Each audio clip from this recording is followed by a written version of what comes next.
Praise the Lord. வாழ்வை வளமாக்கும் தேவ வார்த்தை சங்கீதம் 84:5 உம்மிலே பலன் கொள்ளுகிற மனுஷனும் தங்கள் இருதயங்களில் செவ்வையான வழிகளை கொண்டிருக்கிறவர்களும் பாக்கியவான்கள். ஆம், பலன் கொள்ளுகிற என்கிற தலைப்பிலே தேவனுடைய வார்த்தையை தியானிக்கலாம். இங்கே சொல்லப்பட்டிருக்கிற காரியங்களை சங்கீதம் 18:1-2 இப்படியாய் சொல்லுகிறது. என் பலனாகிய கர்த்தாவே, உம்மில் அன்பு கூறுவேன். கர்த்தர் என் கன்மலையும் என் கோட்டையும் என் இரட்சகரும் என் தேவனும், நான் அடைக்கலம் புகும் என் துருகமும் என் கேடகமும் என் இரட்சணிய கும்பும் என் உயர்ந்த அடைக்கலமுமாயிருக்கிறார் என்று சங்கீதம் 18 1-2 இப்படியாய் சொல்லுகிறது. 28 சங்கீதம் 7 கர்த்தரின் பலனும் என் கேடகமாயிருக்கிறார். என் இருதயம் அவரை நம்பியிருந்தது, நான் சகாயம் பெற்றேன். ஆகையால் என் இருதயம் களிகூறுகிறது, என் பாட்டினால் அவரை துதிப்பேன் என்று பதிவிடப்பட்டிருக்கிறது. சங்கீதம் 31:4 அவர்கள் எனக்கு மறைவாய் வைத்த வலைக்கு என்னை நீங்களாக்கிவிடும், தேவரீரே எனக்கு அரண் என்று சொல்லப்பட்டிருக்கிறது. இஸ்ரவேலில் சில நியமிக்கப்பட்ட மாத பண்டிகைகள் தேவனுடைய ஜனங்கள் எல்லா இடங்களிலிருந்தும் ஆராதிப்பதற்காக எருசலேமுக்கு வரும் காலமாயிருந்தது. அசீரியர் இங்கே சீயோனுக்கு சரீர பிரகாரமாய் செல்பவரை பாக்கியவான் என்று கூறவில்லை.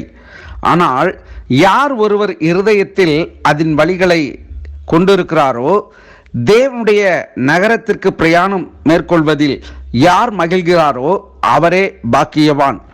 இது விசுவாசிகள் இப்போது வாழக்கூடிய வாழ்விலிருந்து, அதாவது இந்த கவலையும் பாவமும் நிறைந்த உலகத்திலிருந்து பரலோக சீயோனுக்கு செல்வதை பற்றி பேசுகிறது. எபிரேயர் 11:13 வரைக்கும் இங்கே பார்க்கிறோம். இவர்கள் எல்லாரும் வாக்குத்தத்தம் பண்ணப்பட்டவைகளை அடையாமல் தூரத்திலே அவைகளை கண்டு நம்பி அணைத்து கொண்டு பூமியின் மேல் தங்களை அந்நியரும் பரதேசிகளும் என்று அறிக்கையிட்டு விசுவாசத்தோடே மரித்தார்கள். இப்படி அறிக்கையிடுகிறவர்கள் சுயதேசத்தை நாடி போகிறோம் என்று தெரியப்படுத்துகிறார்கள். தாங்கள் விட்டு வந்த தேசத்தை நினைத்தார்களானால் அதற்கு திரும்பி போவதற்கு அவர்களுக்கு சமயம் கிடைத்திருக்குமே. அதையல்ல, அதிலும் மேன்மையான பரம தேசத்தையே விரும்பினார்கள். ஆகையால் தேவன் அவர்களுடைய தேவன் எண்ணப்பட்ட வெட்கப்படுகிறதில்லை, அவர்களுக்கு ஒரு நகரத்தை ஆயத்தம் பண்ணினாரே என்று எபிரேயரிலே இங்கே வாசிக்கிறோம். ஆகவே இந்த நாளிலே நம்முடைய வாழ்விலே நாம் பலன் கொள்ளுகிறவர்களாக காணப்பட வேண்டும்.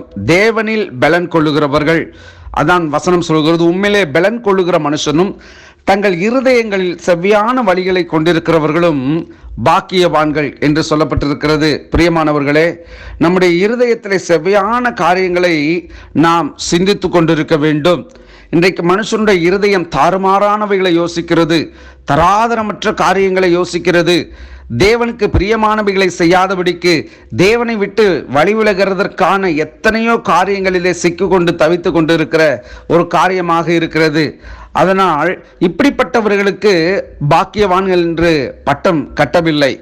தேவனுடைய சமூகத்திலே பலன் கொள்கிற மனுஷனும் தங்கள் இருதயங்களிலே செவ்வையான வழிகளை கொண்டிருக்கிறவர்களும் பாக்கியவான்கள் என்று சொல்லப்பட்டிருக்கிறது. உங்கள் சிந்தைகளிலே, உங்கள் இருதயங்களிலே தேவனுடைய பலனை சார்ந்து நீங்கள் இருப்பீர்கள் என்று சொன்னால் நீங்கள் பாக்கியவான்களாக இருப்பீர்கள். இந்த நாளிலும் கர்த்தர் உங்களை இன்னும் பலப்படுத்துவாராக. தேவனுடைய பலத்திலே நீங்கள் வளருவீர்களாக என்று கிறிஸ்து இயேசுவின் நாமத்தினாலே உங்களை ஆசீர்வதிக்கிறேன். கர்த்தர் உங்கள் மேல் இன்னும் இரக்கமாயும் மன உருக்கமாயும் இருந்து உங்களை வழிநடத்துவாராக. God bless you.